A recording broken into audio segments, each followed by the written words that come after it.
다들 반갑습니다. 주일 사부에 오신 여러분 주님으로 환영합니다. 우리 이렇게 한 자리에 모여서 주님을 예배하는 시간, 주님 주님만이 예배했으면 좋겠습니다. 명절이라서 많은 분들이 오지 못했지만 그래도 불구하고 이 자리에 오신 여러분 주님으로 축복하고요. 그 시간에 한 번 더 찬양하고 우리 한 번 더 예배드릴 때 전심으로 주님께 예배드리는 시간 되었으면 좋겠습니다. 우리 함께 예수님을 우리 하나님의 시간에 고백하며 찬양하는 시간 되기 원합니다. 함께 찬양하겠습니다.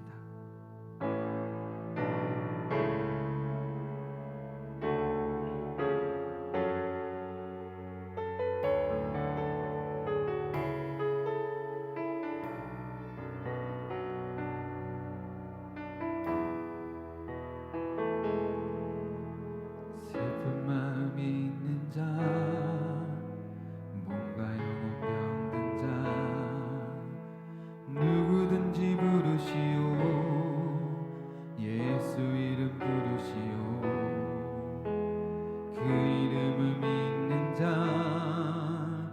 그 이름을 부르는 자, 그가 어떤 사람이든 그는 구원 얻으리.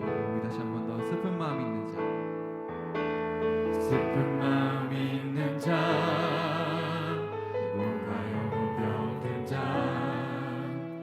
누구든지 부르시오. 예수 이름 부르시오. 그 이름을 믿는 자, 그 이름을 부르는 자, 그가 어떤 사람이든 그는 구원 얻으리. 예수 예수 예수 예수. 오 능력의 그 이름 예수, 나 외쳐 부르네. 예수 예수. 오 구원의 그 이름 예수, 나 외쳐 부르네. 예수 그리스도. 우리 다시 한 번 더 처음부터 고백합니다. 슬픈 마음 있는 자, 슬픈 마음 있는 자, 나 영혼 병든 자, 누구든지 부르시오. 예수 이름 부르시오. 그 이름을 믿는 자, 그 이름을 부르는 자, 그가 어떤 사람이든 그는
올려서 찬양의 시간 되기 원합니다.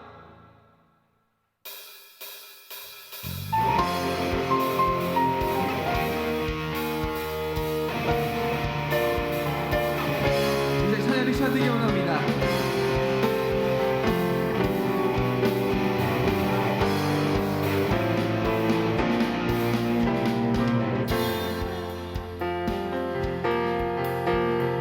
슬픈 마음 있는 사람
주 나의 빛 나의 소망 예수 나 두려움 없네 주 내 곁에 계시네 생명 주신 십자가 그 사랑 내 삶 다해 주 사랑 노래하리 나 그 사랑 위에 서네 견고한 주의 사랑 내 평생 한 가지 소원 주 더욱 사랑하는 것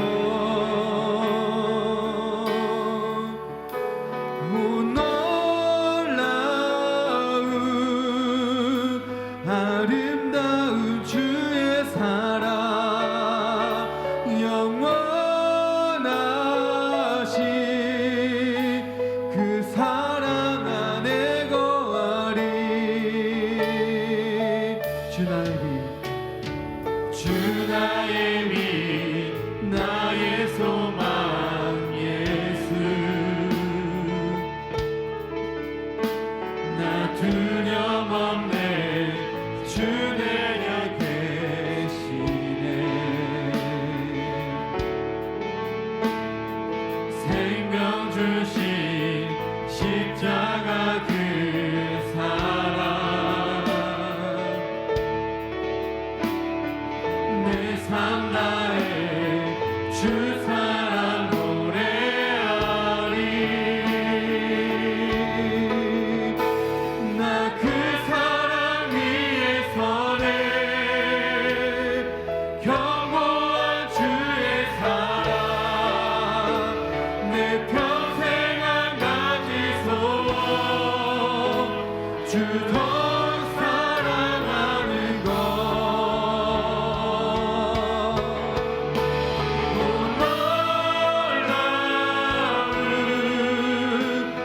아름다운 주의 사랑 영원하신 그 사랑 안에 거하리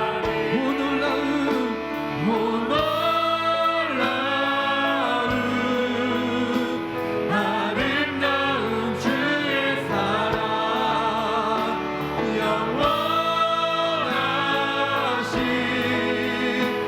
그 사랑 안에 거하리 나 그 사랑 위에 서네 나 그 사랑 위에 서네 견고한 주의 사랑 내 평생 한 가지 소원 주 더욱 사랑하는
영원하신 그 사랑 안에 거하리.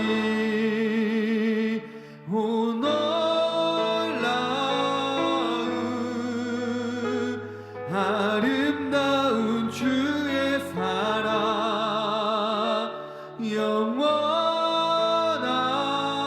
영원하신 그 사랑 안에 거하리. 우리가 기도했으면 좋겠습니다. 우리의 빛되신 그 주님이 우리의 땅에 오셨습니다. 그 주님을 기억하며 나가는 시간 되기 원합니다. 우리 모든 슬픔과 모든 아픔을 하신 그 주님께 시간에 고백하며 나갔으면 좋겠습니다. 나의 빛 되신 주님, 나의 소망 되신 그 주님, 나의 위로자 되시는 그 주님 안에 붙들고 나가는 삶이 되기 원합니다. 그 사랑 안에서 거하며 그 사랑 안에서 주님과 노래하며 주님을 찬양하는 나의 삶이 되기 원한다고 이 시간에 고백하며 이 시간에 아버지 부르시면서 함께 통성으로 기도하기 원합니다. 함께 기도하겠습니다. 아버지,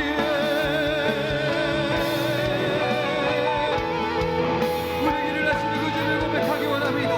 우리의 마음을 하시는 그 주님, 우리의 위로자 되시는 그 주님을 고백하며 찬양하는 이 시간 되기 원하시기 원합니다. 이 예배 시간 온전히 주님을 붙들고 나가는 이 시간에 있을 아버지를 뜨고 싶어서 아버지 주님을 뜨기 원합니다.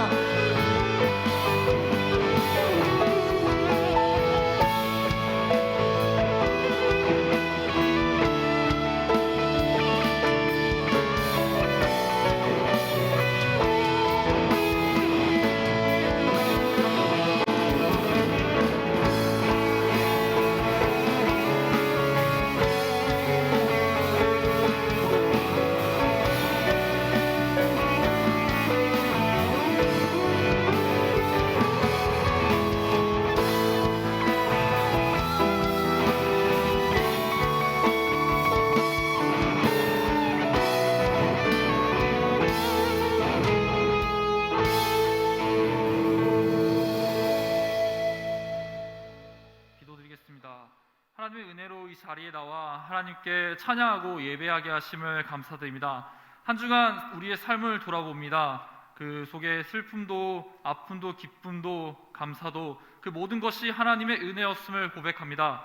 청년부를 위해서 기도합니다. 2023년 청년의 사명을 품고 전도의 사명을 품고 나아가는 그 과정이 우리 생각과 방법이 아닌 하나님께서 하나님의 방법으로 이루어 나가시는 청년부 되게 하소서. 세계를 위해 기도합니다. 전쟁과 기근, 질병의 슬픔이 가득한 이 땅에 참 소망이 하나님께 있음을 고백합니다. 그들의 눈물과 아픔을 주께서 기억하사 그들에게 은혜를 베풀어주소서.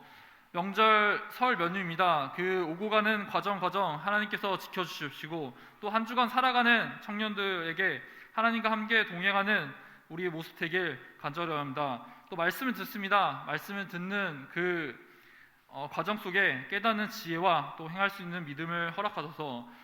모든 이름 예수 그리스도 이름으로 기도드렸습니다. 아멘.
거룩하신 하나님 아버지, 우리를 귀한 하나님의 자녀로 삼아주시고 오늘 특히 설날을 맞이하여 하나님을 예배하게 하심을 감사드립니다.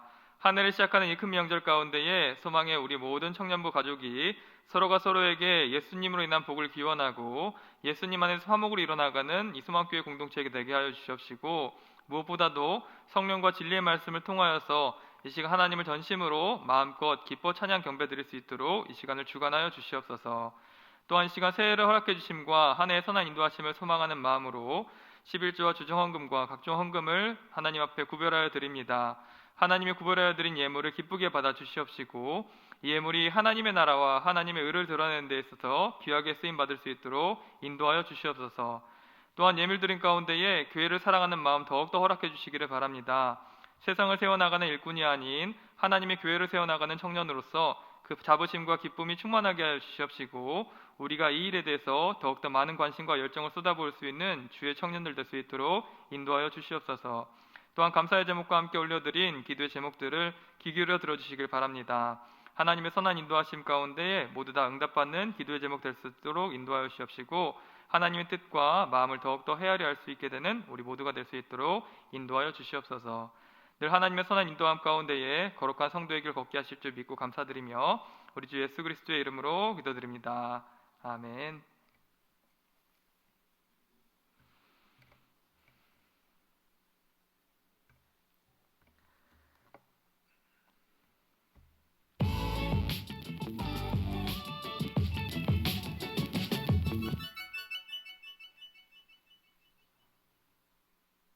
안녕하세요. 1월 넷째 주 교회 소식을 전해드리겠습니다.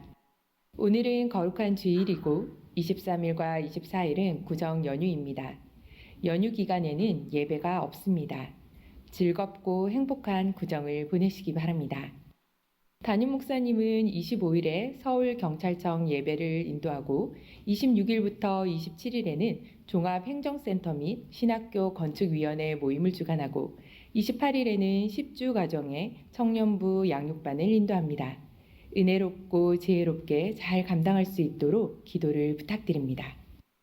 다음 주일 2부 예배 후 올해 들어 처음으로 노년부 예배가 3층 식당에서 11시 20분부터 45분까지 진행됩니다.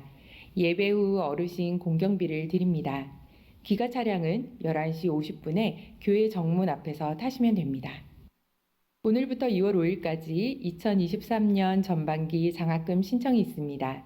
자격 기준은 1층 게시판에 있으니 참고해 주시기 바랍니다. 신청서는 사무실에 있습니다. 2023년의 표어는 신성한 성품에 참여하라이고 1월의 주제는 사랑입니다.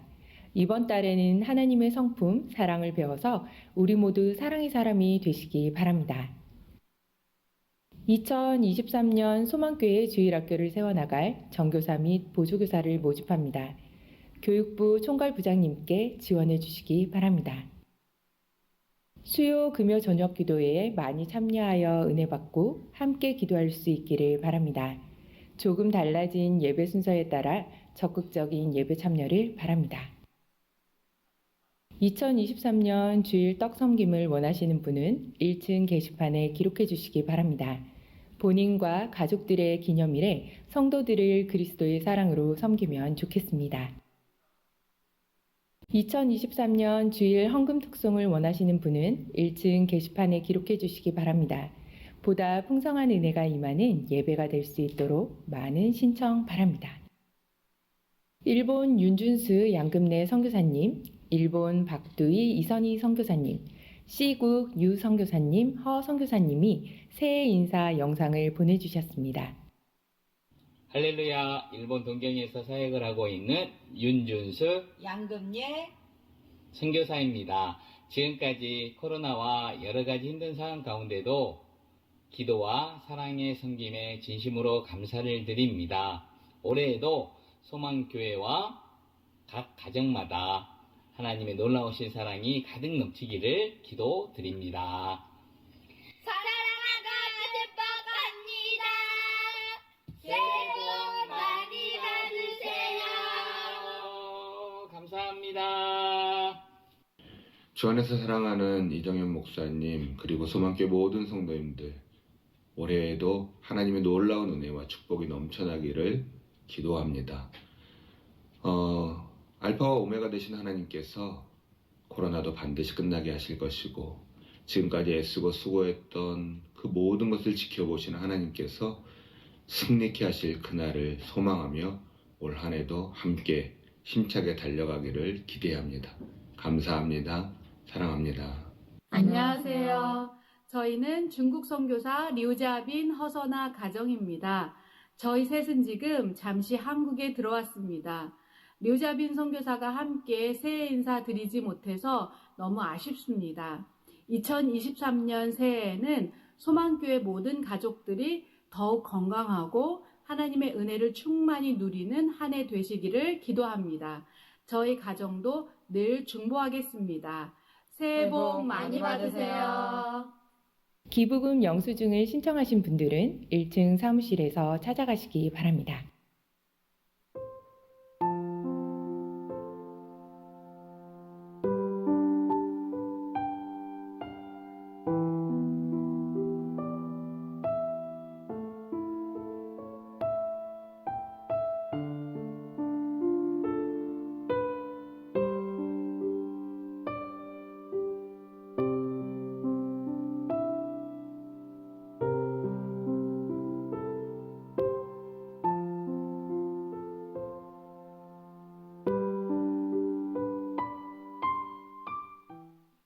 오늘 하루도 예배 가운데 큰 은혜 받으시기 바라고 하나님과 이웃을 사랑하는 소망교회 성도가 되시기 바랍니다. 감사합니다. 광고에서 보셨던 것처럼 장학금 신청 기간입니다. 해당되시는 분들은 1층에 자격 기준이 있으니까 게시판 보시고 확인해 주시기 바라고, 이제 다가오는 토요일부터 이제 청년부 리더 양육반 교육이 시작됩니다.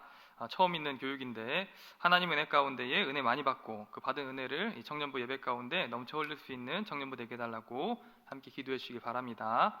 그리고 각 우리 교회에서 파송한 선교사님들을 위해서도 함께 기도할 수 있는 청년 되기를 바랍니다. 우리 함께 보실 말씀은 마태복음 5장 1절부터 12절입니다. 마태복음 5장 1절부터 12절 제가 읽겠습니다. 마태복음 5장 1절부터 12절입니다.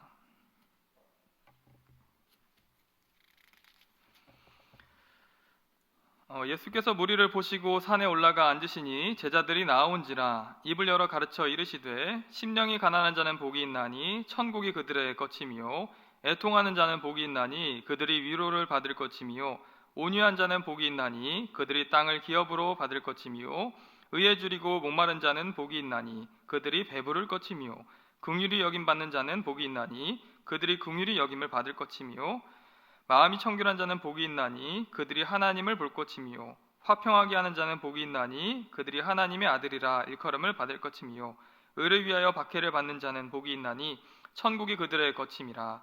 나로 말미암아 너희를 욕하고 박해하고 거짓으로 너희를 거슬러 모든 악한 말을 할 때에는 너희에게 복이 있나니 기뻐하고 즐거워하라. 하늘에서 너희 상이 큼이라. 너희 전에 있었던 선지자들도 이와 같이 박해하였느니라. 아멘.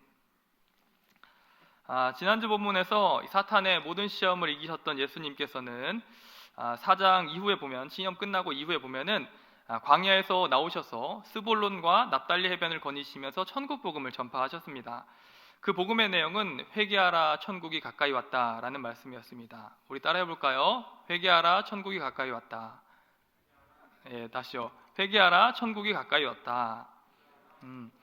예수님께서 본격적으로 메시지 전했었던 천국 복음의 말씀은 회개하라 천국이 왔다, 가까이 왔다라는 메시지였습니다. 그리고 모든 성경의 말씀이 그렇듯이 이 말씀 또한 참 의미심장하고 우리 마음 가운데 깊이 새겨야 될 귀중한 복음의 말씀이었습니다. 회개하라 라는 말씀은 두 가지 의미를 갖고 있는 단어입니다. 첫 번째는 현재 나의 잘못을 뉘우치고 용서를 빌라 라는 의미입니다. 그리고 두 번째 의미는 그 잘못된 길을 돌이켜서 여호와께 돌아오라 라는 의미입니다. 즉 잘못된 길에서 하나님께로 삶과 마음과 생각의 방향을 돌려라 라는 의미를 내포하고 있는 단어가 회개라는 단어인 것이죠. 회개라는 단어 자체만을 뜻풀이를 보면서 살펴보더라도 이러한 참뜻을 우리는 알아볼 수 있습니다. 회개에서 회자는 뉘우칠 회자입니다. 잘못을 뉘우치라는 것이죠. 그리고 개자는 고칠 개자를 쓰고 있는 게 회개라는 단어입니다. 곧 뉘우치고 잘못을 고쳐라 라는 것이 회개에 참된 단어인 것입니다. 그런데 이렇게 예수님께서 회개해라, 너희가 회개해라 말씀하셨던 이유를 본문은 이렇게 말씀하고 있습니다. 이 구절은 오늘 본문인 마태복음 5장에 이르기까지 아주 중요한 포인트를 주고 있는 말씀인데 뭐라고 말씀하시냐면 마태복음 4장 14절에 이때부터 시험을 다 마치신 이후부터 예수님께서 여러 곳에 복음을 전파했는데 이때부터 예수께서 비로소 전파하여 이르시되 회개하라 천국이 가까이 왔느니라 하시더라 말씀하고 있습니다. 여러분, 우리가 왜 회개해야 된다고 말씀하고 있죠? 천국이 가까이 왔기 때문이다 이렇게 말씀해주고 있는 것입니다. 우리가 천국에게 다가간 것이 아니라 천국이 왔다 이렇게 표현하고 있습니다. 역사가 자연스럽게 흐르고 적당한 때가 돼서 이제 천국의 때가 얼추 도달했었기 때문에 너희가 이제 어서 서둘러서 죄를 회개해라 그래야지 저 문에 들어갈 수 있다 이렇게 말씀하신 것이 아니라 혹은 우리가 신앙과 경건 생활을 점점 잘 쌓아서 천국에 어느 정도 도달했기 때문에 너희가 조금만 더 하면 되겠는데 조금만 더 성장하면은 신앙으로서 변화되면 천국에 도달할 수 있겠는데 그러니까 너희가 조금만 더 노력해 볼래? 이렇게 말씀하신 것이 아니라 뭐가 움직였다 말씀하시나요? 천국이 왔다 이렇게 표현하고 있는 것입니다. 감히 사람이 넘볼 수도 없고 가늠할 수도 없는 그 은혜의 나라가 하늘에서 이 땅에 내려왔음을 예수님은 말씀해 주셨던 겁니다. 성큼 그 나라가 왔으니 회개해라. 아까 얘기했죠? 회개는 돌이켜라 라는 말씀입니다. 예수님은 회개해라 이렇게 말씀했던 겁니다. 그리고 이 땅에 다가온 그 천국의 실체는 바로 예수님 본의를 일컬어 말씀하신 것이었습니다. 이 예수님의 복음 행위를 스불론과 가버나움을 거니시면서 회개해라 천국이 가까이 왔다 이렇게 말씀을 전했죠. 근데 이 행위를 마태복음 4장 14절부터 16절에 이렇게 묘사하고 있는데 14절부터 16절을 보면 이는 선지자 이사야를 통하여 하신 말씀을 예수께서 이루려 하심이라. 일러스되 스불론 땅과 납달리 땅과 요단강 저편 해변길과 이방의 갈릴리여 흑암에 앉은 백성이 큰 빛을 보았고 흑암에 앉아있는 희망이 없던 백성들이 뭘 봤대요? 큰 빛을 봤다라는 거죠. 희망을 보게 됐다라는 것입니다. 그리고 사망의 땅과 그늘에 앉은 자들에게 빛이 비치었도다.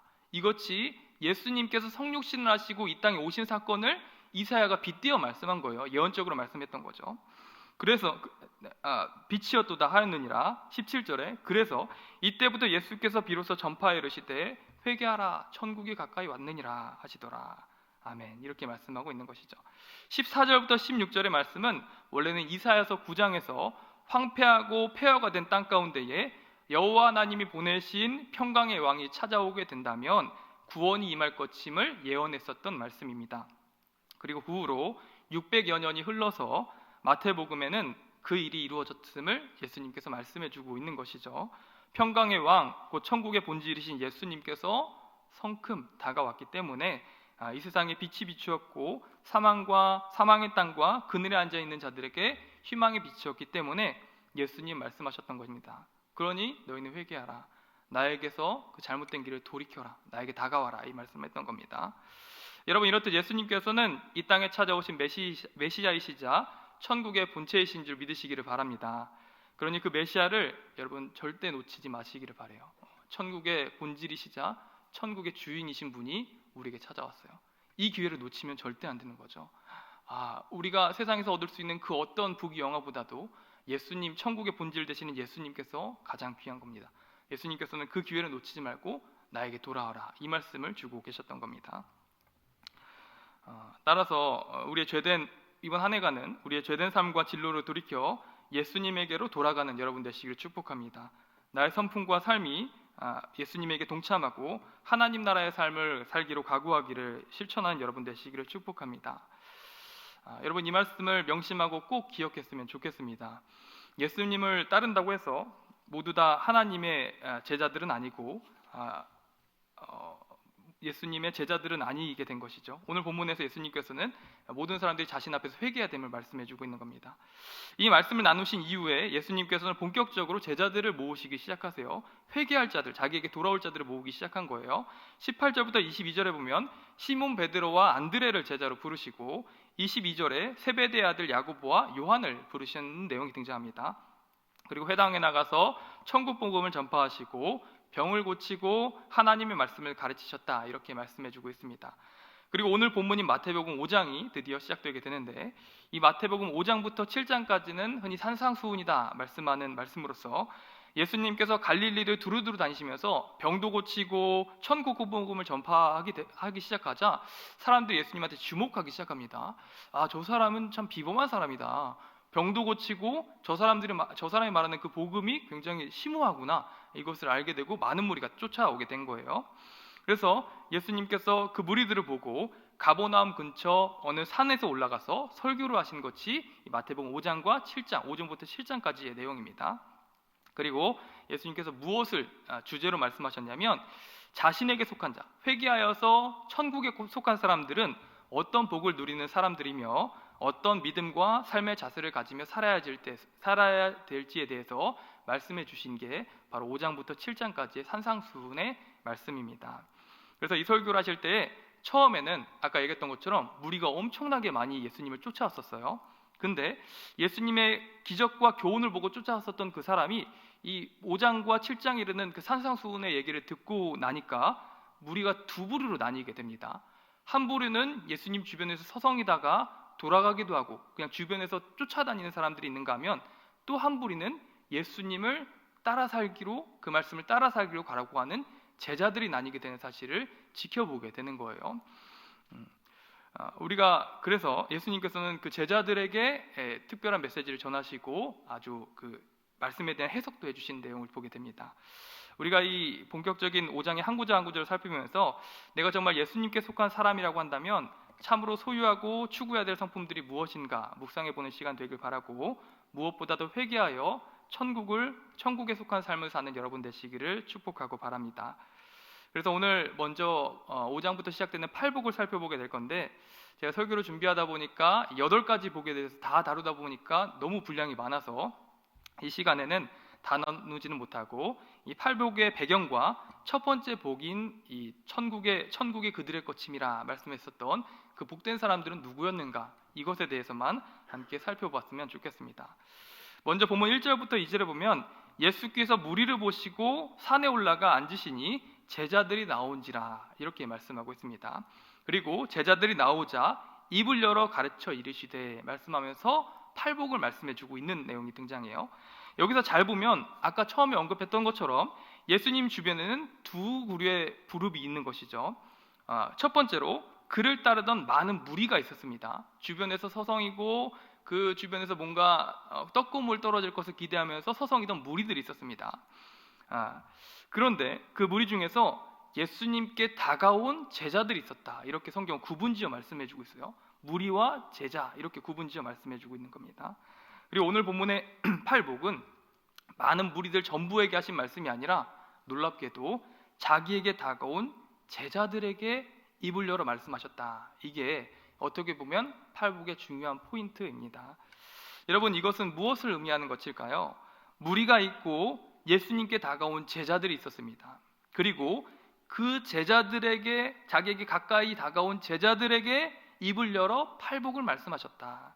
이것은 예수 그리스도를 따르는 무리는 너무나도 많지만 결국 예수님께 택함을 받고 그 교훈을 받아 따르는 자는 소수에 지나지 않는다는 사실을 성경은 일찍부터 구분지어 보여주고 있는 것입니다.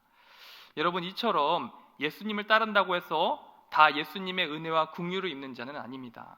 그리고 모두 다 제자들은 아닌 것이라는 겁니다. 오직 그리스도의 은혜와 말씀을 삼아여 오늘 본문의 제자들과 같이 예수님께 다가온 자, 그리고 예수님을 끝까지 따르는 자가 바로 은혜와 긍휼을 입는 제자들이라는 사실을 여러분 기억했으면 좋겠어요. 그리고 여기에 모이는 모든 사람들이 예수님의 주변을 서성이는 무리가 아니라 제자가 되는 여러분 되시기를 축복합니다. 오늘날에도 여러 가지 목적으로 예수님을 따르는 사람들이 많습니다. 표적과 기적을 바라보면서 그런 것들을 체험해 보기 위해서 예수님을 쫓는 사람도 있습니다. 혹은 자신의 종교적 갈망을 채우기 위해서 교회에 오는 사람들이 있습니다. 큰 집회에서 오는 그 희열감과 영적 만족감을 추구하는 사람들도 있고, 아니면 자신의 귀가 즐겁기 위해서, 예수님의 교훈과 그 말씀을 듣기 위해서, 귀가 즐겁기 위해서 예수님 주변을 쫓는 사람들도 있습니다. 그것도 아니라면 육체적 소욕을 위해서 예수를 쫓는 사람이 있습니다. 성경에서 먹을 것을 먹기 위해 쫓아왔었던 사람들이 있었고, 높은 관직을 예수님을 통해서 얻기 위해서 예수님께 쫓아왔었던 사람이 있는 것처럼 오늘날에도 교회 안에 육체적 소욕과 필요만을 충족받기 위해서 예수님을 찾는 사람이 있고 교회를 찾는 사람들이 있습니다. 혹은 연애를 하기 위해서, 혹은 자신의 사업장에 손님을 많이 얻기 위해서, 그리고 예전에는 이 정치인들이 자기의 표를 얻기 위해서 교회에 오기도 했었습니다. 지금은 그런 게 안 되긴 하지만요. 그리고 그러한 사람들의 그런 사람들은 이기적 목적을 위해 그리스도의 주변을 서성이기는 하나 정작 예수님께 가까이 하려고 하지는 않습니다. 왜냐하면 예수님을 가까이 하다 보면 자신들이 많은 부분을 희생해야 하기 때문입니다. 그리하여 그들은 그리스도를 오랫동안 쫓으면서 주변에 서성이긴 하지만 여전히 무리로 남을 뿐이지 제자가 되지는 못한다는 것입니다. 하지만 예수님의 말씀을 듣고 그 말씀을 따르는 자들이 있었습니다. 그들은 예수님께서 자기 스스로 말씀하신 것처럼 그 예수님이 이 땅에 찾아오신 천국임을 인정하며 회개했던 사람들입니다.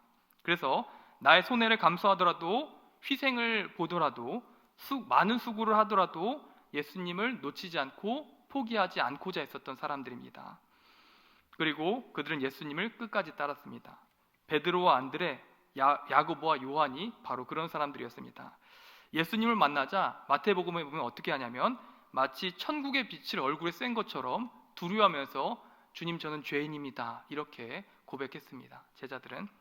그리고 즉시로 회개하였고 주님을 쫓아 살기 시작했는데 마치 마태복음에 값비싼 진주를 알아보고 그것을 얻기 위해서 자신의 모든 재산을 팔았던 사람이 있다라는 비유가 있던 것처럼 이 제자들은 예수님을 쫓기 위해서 자신의 전 재산이라고 할 수 있는 그물과 배를 버리고 예수님을 쫓았습니다. 심지어 가족도 포기하고 유대의 전통도 포기한 채 예수님을 따랐습니다. 그 말씀을 듣고 그 예수님의 뒤를 쫓기를 원했던 것이죠. 그리고 성경은 그들을 비로소 제자들이다 이렇게 표현해주고 있습니다. 제자와 무리는 예수님을 바라보는 시각과 마음가짐 자체가 틀렸던 겁니다. 이 무리들은 예수님 주변에서 어떤 자기의 이득을 받기를 바랬지만 제자들은 예수님을 이 땅에 찾아오신 천국으로 받아들였고 회개하여서 그 예수님을 끝까지 따르는 아주 마음이 투철한 끝까지 순종하기로 각오했었던 사람들이 바로 이 제자들이었던 겁니다. 그리고 예수님께서도 제자와 무리들을 두고 큰 차이를 두면서 그들을 가르치십니다. 본문에 보니 무리에게는 천국의 비밀을 허락하시지 않습니다. 팔복의 이 귀한 말씀을 허락해 주시지 않더라는 것이죠. 하지만 제자들에게는 천국에 속한 비밀과 복들을 말씀해 주셨어요. 그리고 무리에게는 구원이 주어지지 않았으나 제자들에게는 영생의 구원이 주어졌다는 것이 너무나도 큰 차이였습니다. 여러분, 그렇다면 오늘날 우리는 어느 자리에 서 있는지 묵상해 봤으면 좋겠습니다. 자신의 이기적인 목적을 위해서 주님 주변을 서성이는 무리들 주변에 서 있지는 않습니까? 아니라면 주의 긍휼과 은혜를 사모하며 필요만 하다면 나의 모든 것을 포기해서라도 예수님을 붙잡고자 했었던, 따르고자 했었던 제자들의 무리들에 속해 있는지, 우리는 어디에 속해 있는지 묵상해 봤으면 좋겠습니다. 바라기는 우리 모든 소망교회 청년들은 우리를 찾아오시고 우리에게 다가오신 천국의 실체이신 예수님 편에 서는 여러분 되시기를 축복합니다. 그리고 예수님 앞에서 회개하여서 주님 저는 죄인입니다. 저를 구원해 주세요 고백하면서 예수님 말씀을 끝까지 따라 사는 여러분 되시기를 축복합니다.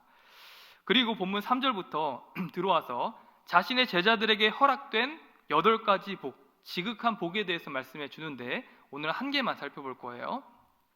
이를 소위 팔복이라고 부르는데 이 8가지의 복을 받아 누린 사람들의 공통적인 특징이 있다면 그 사람들은 모두 다 외부적으로 존재하는 어떤 물질이나 직책 같은 것을 소유한 사람들이 아니라 모두 다 독특한 내면과 성품을 가진 사람들, 이 내면의 성품들을 가진 사람들이 모두 이 8가지의 복을 받아 누린 사람들이다 이렇게 표현해주고 있다는 것이 참 특이한 특징입니다.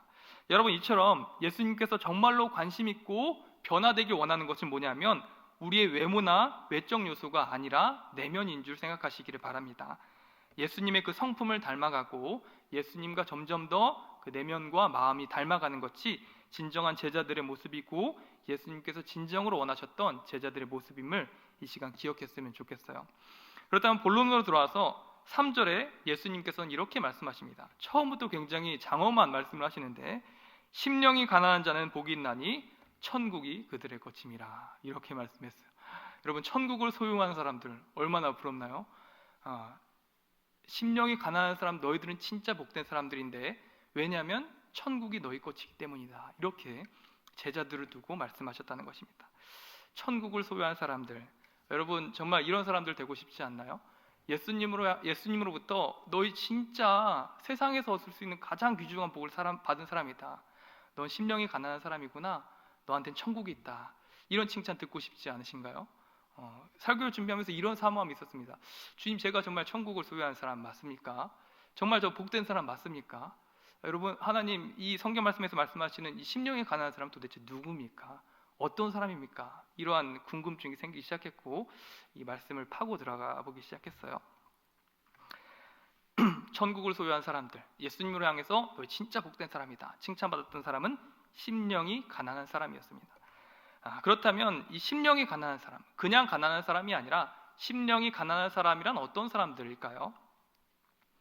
이 말씀은 정확히 어떤 의미일까요? 먼저 가난하다라고 표현된 이 단어는 푸토코미라는 단어로서 파산되다라는 뜻입니다.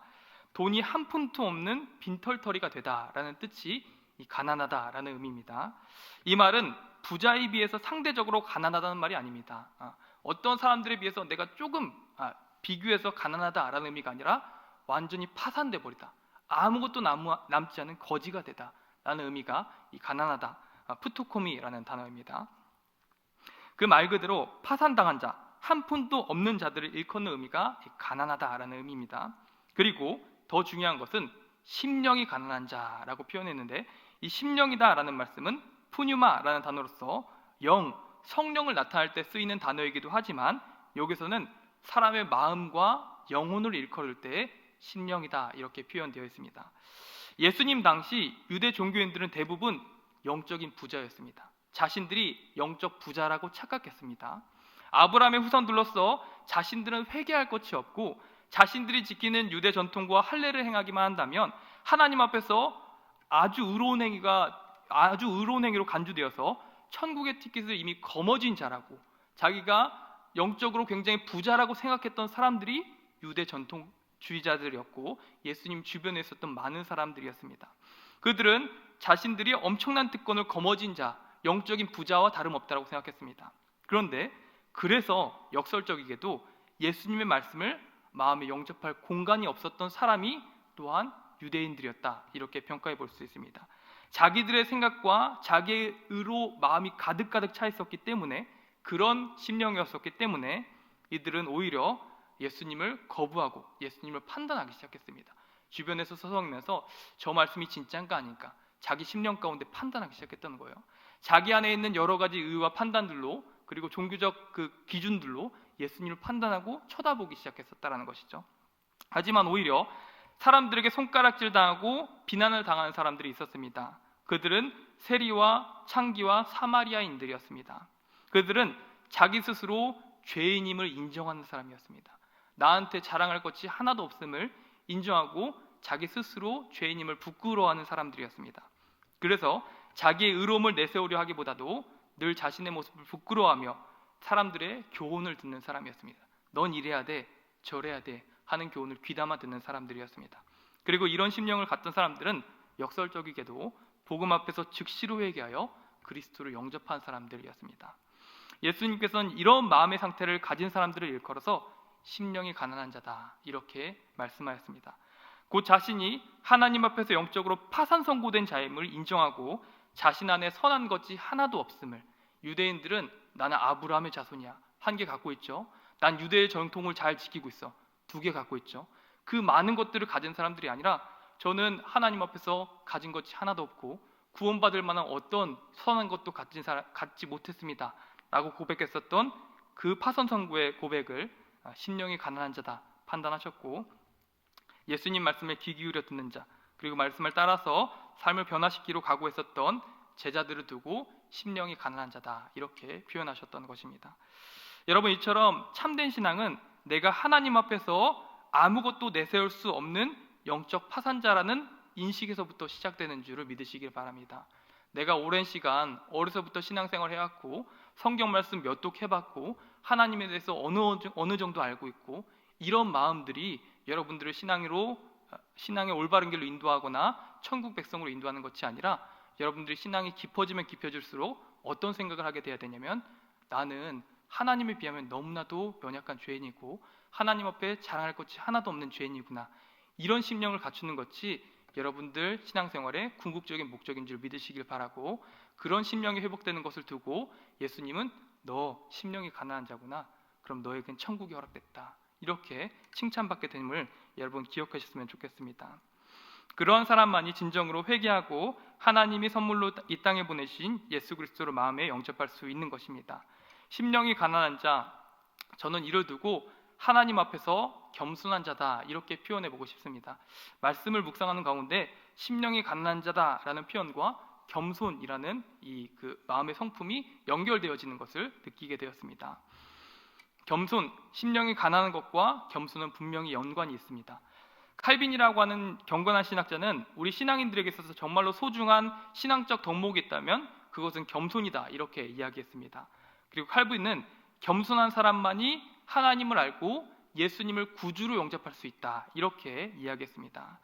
여러분, 하나님을 알고 예수님을 구주로 영접하는 사람들은 어떤 사람이라고요? 겸손한 사람이 그런 사람인 줄 믿으시길 바라요. 머리가 똑똑한 사람이 하나님을 알게 되는 것이 아니라 하나님 앞에서 겸손한 자가 하나님을 알고 예수님을 구주로 믿게 된다는 사실입니다. 혹은 성경 지식에 박식하거나 말씀을 잘 분석하고 이해할 수 있는 머리가 필요한 것이 아니라 하나님을 받아들일 수 있는 마음밭이 필요한 것입니다. 예수님을 구주로 영접할 수 있는 것입니다. 그리고 여기서 칼빈이 말하는 겸손이라는 단어는 하나님과 나 사이에 건널 수 없는 간격을 아는 것이다 이렇게 칼빈은 다르게도 표현해봤어요.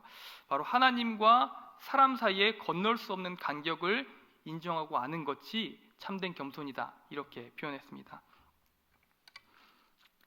우리는 흔히 겸손하다라고 이야기하면 자신을 감추는 것을 겸손이라고 생각을 합니다.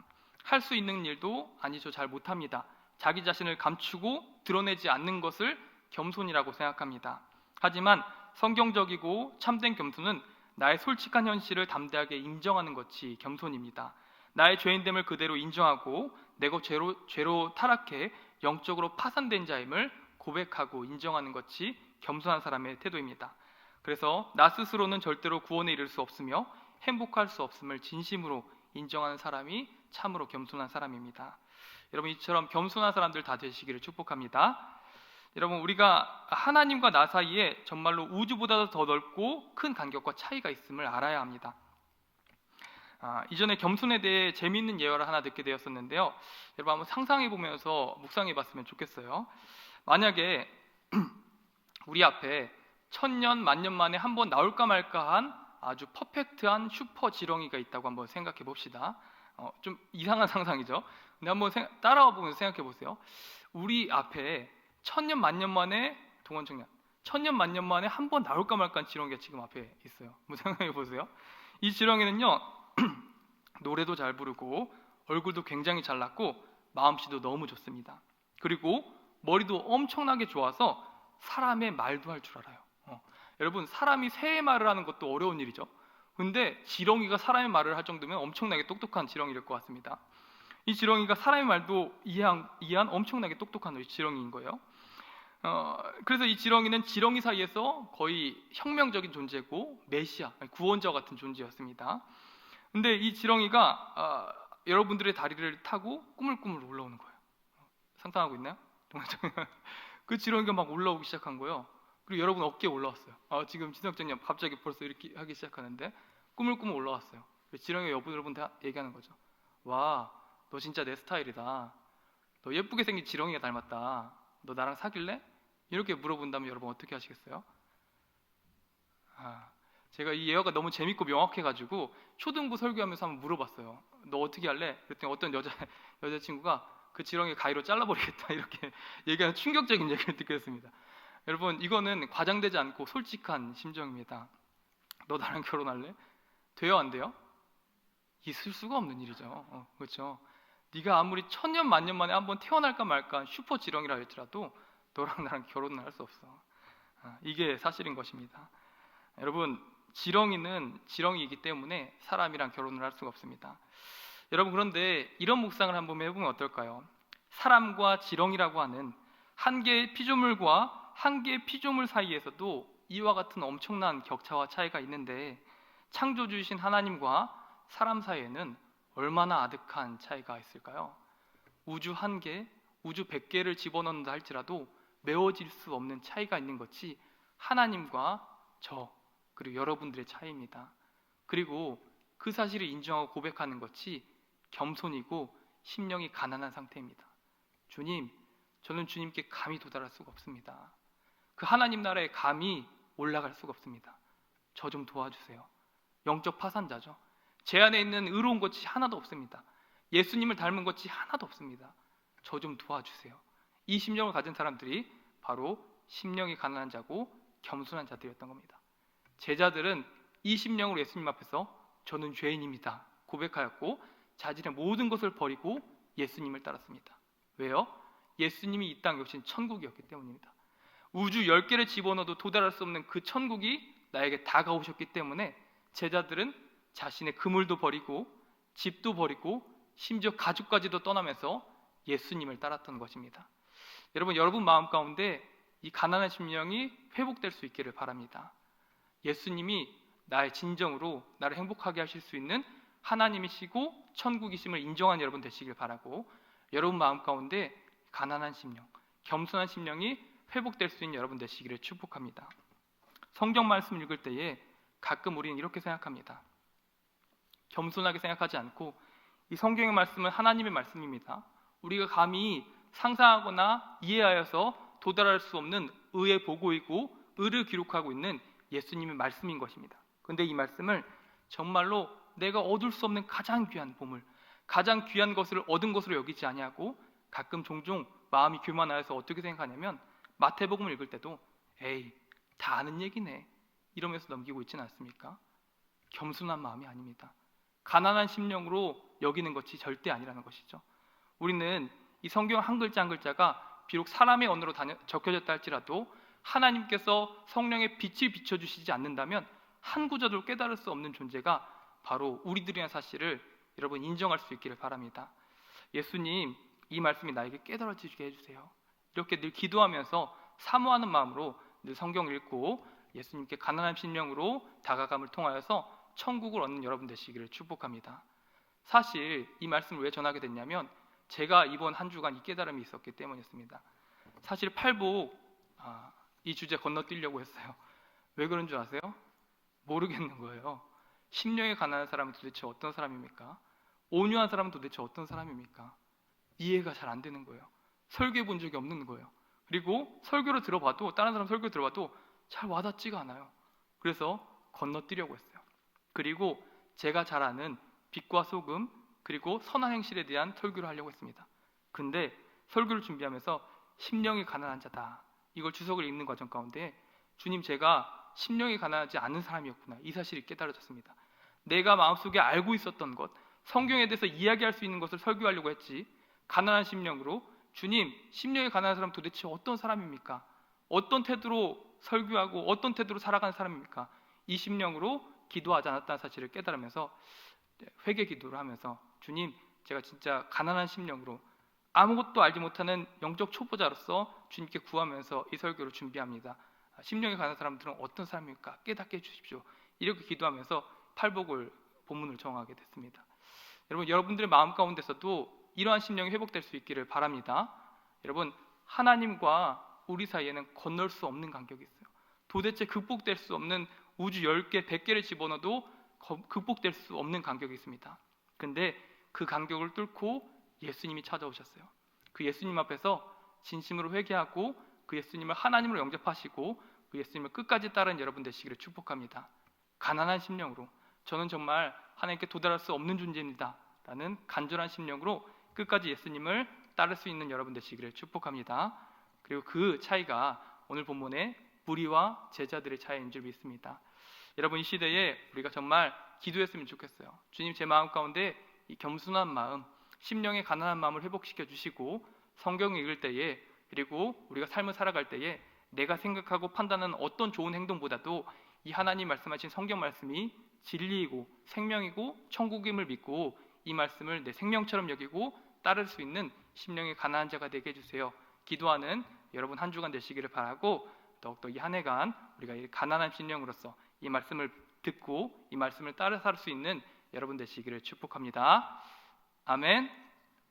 기도하고 마치도록 하겠습니다. 하나님 은혜 주신 감사드립니다. 우리 시대에 정말 이 땅 가운데 찾아오신 천국이신 정말 보물이신 예수님을 따라 사는 제자들 되기를 간절히 바랍니다. 가난한 심령으로 겸손한 마음으로서 예수님을 영접할 수 있는 저희 될 수 있도록 인도하여 주시옵시고, 내 마음 가운데 있는 어떤 교만함이라든지 사람의 판단으로 행동하기보다도 하나님의 말씀, 진리의 예수님 말씀을 따라서 겸손한 마음으로 순종하며 살아갈 수 있는 이 시대 청년들 다 될 수 있도록 인도하여 주시옵소서. 그리하여서 천국을 소유한 자들, 천국을 실천하는 자들, 천국을 따라 살아가는 모든 소망교회 청년들 다 될 수 있도록 인도하여 주시옵소서. 언제나 동행하시는 줄 믿고 감사드리며 우리 주 예수님의 이름으로 기도드립니다. 아멘. 이제는 우리 주 예수 그리스도의 크신 은혜와 하나님 아버지의 지극하신 사랑하심과 성령 하나님의 감화 감동 교통 인도하심의 역사가 이 시대의 가난한 심령으로서 예수님의 말씀을 받고 정말 영적 파산자로서 예수님의 진리를 구하고 따르고자 각오하는 여기에 모이는 모든 청년부와 수망교회 모든 권속들 머리 위에 이제로부터 영원토록 함께 있을지어다. 아멘.